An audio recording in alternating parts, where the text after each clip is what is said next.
Which UK retail chain closes first next? To answer that, we have to move past guesses and look at what filings, administrators, and rescue deals actually say about 5 specific brands already shutting stores or fighting to stay alive at the start of 2026. We will look at Poundland, River Island, Claire's Accessories, Quiz Clothing, and the original factory shop. Then we will weigh the evidence and name the brand most likely to disappear from the high street first. Let's start with Poundland, because this is one of the clearest examples where dates and numbers are already locked in. After Poundland was sold to investment firm Gordon Brothers in June 2025 for just £1, the new owner launched a sweeping restructuring plan. According to research from Savills, the chain is reducing its store estate from nearly 800 locations down towards somewhere between 650 and 700. That means over 100 sites are set to go. By January 2026, the closures are no longer just plans on paper. A tranche of 32 Poundland stores is already shutting their doors across the country. Specific branches have confirmed closure dates, including Bexhill on the 5th of January, Mitcham on the 14th, and Lymington on the 23rd. These are not speculative. These are timed, scheduled exits from specific towns. The driver is not a single shock, but a mix of rising operating costs and a clear shift in strategy. Poundland is pulling away from weaker high street locations, cutting 2 distribution centres and trying to concentrate on sites that can still cover rent, wages and energy. This matches wider research from K2 Partners, which warns that from April 2026, changes to business rates will add around £600 million in property taxes for big retailers, with over £350 million of that falling on supermarkets and other large store operators. So Poundland is already closing stores in January, but it is also actively pruning, not collapsing. The brand has new owners, a clear target estate size, and ongoing trading in hundreds of shops. That makes it unlikely to be the first full brand to vanish, even if many local branches go dark early. Next, River Island. The fashion chain is dealing with a very different sort of crisis. In July and August 2025, Analysis on Administration List reported that River Island's 2023 accounts showed a loss of £33.2 million and a 19% drop in sales. That triggered a company voluntary arrangement, or CVA, which is a formal deal with creditors used to restructure debts and rents.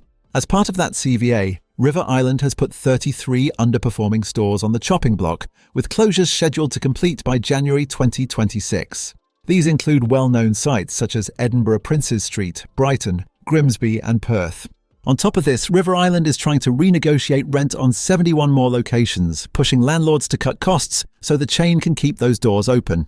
The logic is simple and brutal. Large fashion boxes with high rents no longer match shrinking footfall and the shift of sales online. If landlords refuse big rent cuts, those stores will probably close once the CVA timetable runs out. Now, a lot of people assume that once a chain announces a CVA, it is already halfway to liquidation. That is sometimes true, but in this case, the company is still trading, still negotiating, and still focusing on its digital channel. The 33 closures are real and dated, yet the whole brand is not on the brink of immediate extinction in the same way as some others we will cover. The third chain, Claire's Accessories in the UK and Ireland, tells a much harsher story. The UK and Ireland arm of Claire's entered administration in January 2026. Fashion United reports that administrators stated there was no realistic possibility of trading profitably under the existing structure. That is far stronger language than you often see in these situations. More than 1,000 jobs sit in the balance, with around 156 stores involved in a rescue deal led by Modella Capital. Many other branches have already closed. The administrators made it clear that only part of the estate could be saved, even under a new owner. This followed earlier trouble at the US parent, which filed for bankruptcy in August 2025, and a raft of store closures in late 2025. By the first week of January 2026, the UK arm had filed a notice of intention to appoint administrators, putting roughly 154 remaining stores at risk of closure unless a buyer emerged at once. So Claire's is now caught between two forces. On one side, Modella Capital has stepped in to rescue the intellectual property and a trimmed-down store base. On the other side, administrators have already concluded that the model cannot deliver profit without deep surgery. Some stores are in closing down sales. Others are trading under review. The brand could survive online or in travel sites, but the classic high street network is in danger of being stripped to a much smaller footprint, or possibly shut entirely if trading does not improve. The fourth retailer, Quiz Clothing, may not be as well known as Poundland or River Island, but the numbers suggest it is actually closer to the edge. Quiz is a Scotland-founded fast fashion brand focused on occasion wear and party clothing. By early February 2026, Fashion United reports that Quiz had entered administration for the second time in less than a year. At that point, the company had 40 standalone stores and 7 concessions across the UK and Ireland, but its online store was already closed. Around 109 redundancies have been made at its head office and distribution operation. Physical stores and concessions are still trading for now, but administrators are reviewing every site. Concessions inside New Look and Matalan are not technically part of the administration process, yet even those rely on the strength of the brand. The second administration is the key detail. A single administration can be used to reset rents and debts, then move forward. A second filing within 12 months tells you that the first reset did not fix the underlying issues. That is why many restructuring experts now rate Quiz as one of the most likely chains to shut a large share of its stores permanently in the near term. The fifth retailer, the original factory shop, sits somewhere between Claire's and Quiz in terms of risk, but is also heavily exposed. The original factory shop, often called TOFS, operates small-town variety stores selling homewares, fashion, toys, and gifts.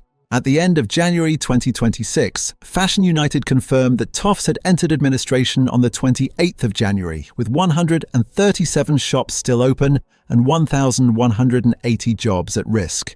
All physical stores are initially trading, but the online shop has been shut down straight away.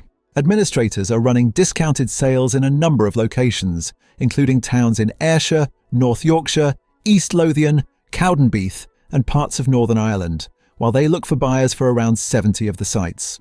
TOFS also owes its suppliers about £9 million, a figure that limits its options. Any rescue deal needs to satisfy landlords, suppliers, staff, and new investors at the same time. The chain is owned by Modella Capital, the same private equity group that also controls Claire's UK and Ireland. Analysts quoted in recent coverage argue that Modella's aggressive acquisition strategy, combined with cost inflation and government tax and policy changes, left the retailer overstretched and without enough room to absorb weaker trading. So who closes first? Mainstream commentary often focuses on big high street names and assumes that budget chains like Poundland will be the next to fall because of rising costs and heavy store numbers. That view misses an important point. Poundland has already gone through a sale, has a clear plan to cut its estate from nearly 800 shops down towards 650 to 700, and is closing underperformers in an orderly way. Painful as that is, especially in towns like Bexhill, Mitcham and Lymington, it looks like a controlled retreat, not an immediate collapse of the brand. River Island sits in a similar middle ground. 33 stores are closing by the end of January 2026, and 71 more are under rent talks. Yet the company still owns a strong online channel and is using a CVA to force landlords to share the pain rather than simply switching off the lights. By contrast, both Quiz and the original factory shop are already in full administration processes, with online operations shut, redundancies underway, and all stores under review. Quiz has hit administration twice in less than a year, with 40 standalone shops and 7 concessions at risk. TOFS entered administration on the 28th of January 2026, with 137 shops and 1,180 jobs in danger and £9 million owed to suppliers. Claire's UK and Ireland also looks fragile, with over 1,000 jobs at risk and administrators stating that there is no realistic path to profit under the old structure. However, Modella Capital has already moved to save part of the estate, and 156 stores have been folded into a new rescue plan, so the brand may shrink rather than disappear straight away. When we weigh all those factors, the evidence-backed answer is not the one many shoppers expect. Based on administration status, online shutdowns, job cuts already made, and the lack of a completed rescue deal, Quiz Clothing currently appears to be the retailer most likely to see widespread permanent store closures first. The original factory shop comes a close second, with Claire's at high risk of further shrinkage, even if some sites survive under Modella. Poundland and River Island are already closing stores in January 2026, but as part of planned restructurings that aim to keep the brands alive in a leaner form. All of this plays out against a tough backdrop. PwC reported that around 12,804 stores closed across Great Britain in 2024, with about 9,002 new openings, leaving a net decline of about 10 outlets a day. The Guardian calculated that nearly 170,000 retail jobs were lost that same year. K2 Partners now warns that business rates reform from April 2026 will add hundreds of millions of pounds in extra property tax costs for big retailers, piling pressure on chains with large estates. The common belief is that online shopping alone is killing the high street. The data from these 5 retailers tells a more complicated story. Debt-fueled expansion, rising property taxes, tough rent negotiations, private equity strategies, and weak consumer confidence are all playing direct roles in who closes first, who shrinks, and who survives. Right now, the filings point to a race that Quiz Clothing is unfortunately leading, with the original factory shop and Claire's not far behind, while Poundland and River Island fight to save leaner versions of themselves on a high street that continues to shed around 10 outlets every single day.